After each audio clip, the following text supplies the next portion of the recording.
thing, in the sense that you have to keep asking yourself and keep questioning all the time, that is what you do ethical or not? Is it going to result in a improved position for the planet or not? Or is it going to result in an improvement in profit only and not for the planet?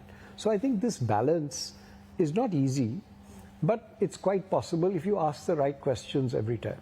In terms of the larger picture, you are a conglomerate, one of the biggest conglomerates in the country. But India's own ambitious target of net zero emissions, our representation and role at COP28, again, that's going to be crucial.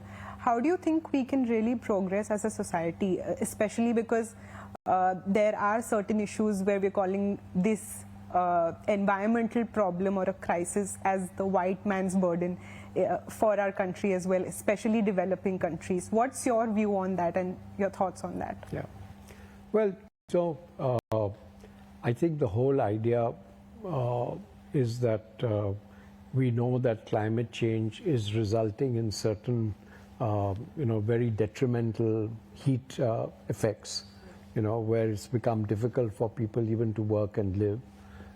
We also know that water is under great stress everywhere. So the issue of climate change is such that, one person's action will help, but it's the collective action that really makes a difference. Now, India, you can always argue to say that we have amongst the lowest greenhouse gas emissions per capita in the world, because we have a big population, right? And we are a developing country. But if you add up all the emissions that India has, we are right up there, number 3 or 4 in the world.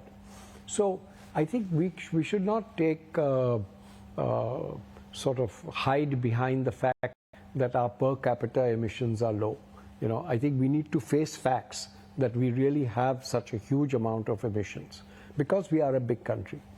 And eventually, I think China and India, as the 2 largest population countries in the world, will have the largest amount of emissions. There's no doubt. So we have a big responsibility, no doubt about it. I would say that organizations like the COP28, which take place every year, each year there's a gathering of all the parties to these treaties, do help because they set ambitious targets for everybody. Now, the net zero, by 2050, which was what the Paris target was at the COP at that time, is something that is for everybody as an average. It doesn't mean that developing countries are going to be able to do it by 2050, but if they can, wonderful. But it puts a huge responsibility on having a different model